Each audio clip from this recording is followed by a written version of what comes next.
పేదలకు ఇచ్చిన అసైన్డ్ భూములను వైకాపా పెత్తందారులు దర్జాగా దోచేశారు. యాజమాన్య హక్కుల కల్పనపై నాటి వైకాపా ప్రభుత్వం నిర్ణయం తీసుకోవడానికి ముందుగానే అమాయక పేదల నుంచి చౌకగా కొనేసి తమ ఆధీనంలోకి తెచ్చేసుకున్నారు.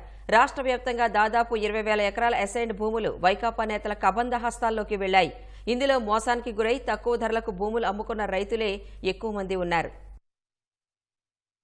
2003కు ముందు పేదలకు నగర, పట్టణ శివార్లలో ప్రభుత్వమిచ్చిన సాగు భూములు ఆయా ప్రాంతాలు బాగా అభివృద్ధి చెందడంతో ఇప్పుడు భారీగా ధర పలుకుతున్నాయి. ఉమ్మడి విజయనగరం, విశాఖ, కడప ఇలా చాలా జిల్లాల్లో అసైన్డ్ భూములకు ధరలు పెరిగాయి.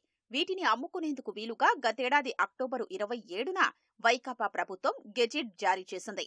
ఈ నిర్ణయాన్ని ముందుగానే పసిగట్టిన వైకాపా పెద్దలు, కొందరు ఉన్నతాధికారులు పథకం ప్రకారం అసైన్డ్ భూముల్ని చేజిక్కించుకున్నారు. అభివృద్ధి చెందిన ప్రాంతాల్లో అసైన్డ్ భూముల రైతుల్ని ముందే సంప్రదించి స్వల్ప మొత్తం అడ్వాన్స్ గా ఇచ్చి ఒప్పందాలు చేసుకున్నారు. వైకాపా ప్రభుత్వం అసైన్డ్ భూములకు యాజమాన్య హక్కుల కల్పనపై నిర్ణయం తీసుకున్నాక రాష్ట్ర వ్యాప్తంగా సుమారు 9 లక్షల ఎకరాల్ని నిషిద్ధ జాబితా నుంచి తొలగించారు. ముందే భూములు చేజిక్కించుకున్న వైకాపా నేతలు, అధికారులు వెంటనే తమ పేరిట, బినామీల పేరిట రిజిస్ట్రేషన్లు చేయించేసుకున్నారు. ఇలా 20,000 ఎకరాల అసైన్డ్ భూములకు రిజిస్ట్రేషన్లు జరిగాయి. ఈ రిజిస్ట్రేషన్లు గతేడాది డిసెంబరు 19న జారీ చేసిన 596 ప్రకారం చకచకా జరిగిపోయాయి.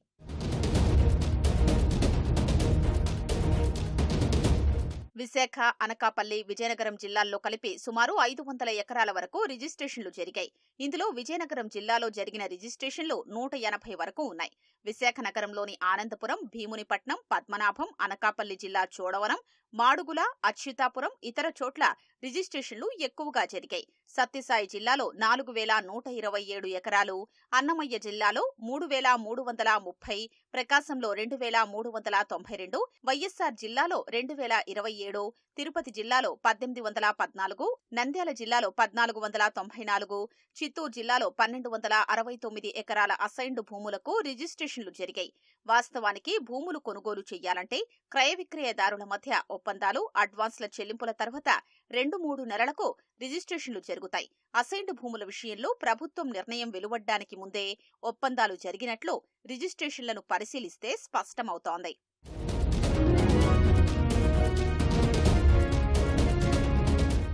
20 ఏళ్ల కంటే ముందే అసైన్ చేసిన వ్యవసాయ భూముల్ని అమ్ముకునే వెసులుబాటును 2023 జూలై 31 నుంచి అమల్లోకి తెస్తూ గత వైకాపా ప్రభుత్వం గతేడాది అక్టోబర్ 27న గెజిట్ జారీ చేసింది.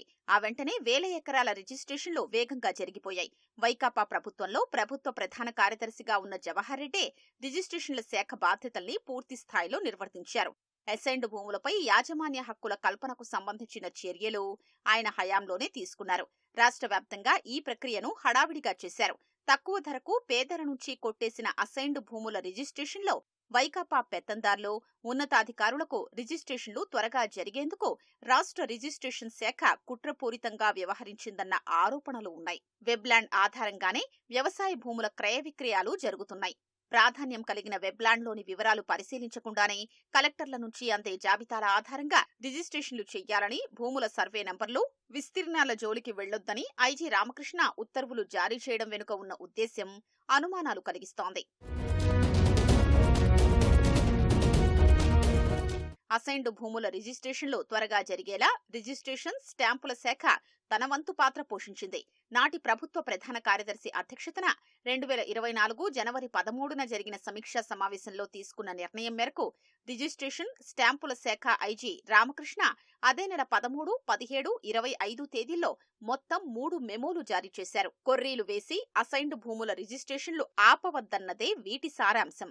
జిల్లా కలెక్టర్ల నుంచి జిల్లా రిజిస్ట్రార్లకు అందిన జాబితాల్లోనే అసైన్డ్ భూముల కాలం వద్ద ఫ్రీ హోల్డ్, పట్టా భూమి అని పేర్కొన్నారు. దీని ప్రకారం రిజిస్ట్రేషన్ కు ఎలాంటి ఆటంకాలు లేకుండా జాగ్రత్తలు తీసుకున్నారు.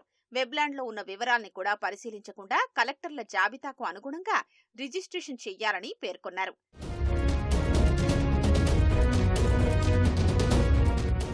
అసైన్డ్ భూముల రిజిస్ట్రేషన్ల లెక్క చెప్పాలని రాష్ట్ర రెవెన్యూ, రిజిస్ట్రేషన్ శాఖ మంత్రి అనగాని సత్యప్రసాద్ అధికారుల్ని ఆదేశించడంతో ఆ శాఖ కసరత్తు ప్రారంభించింది.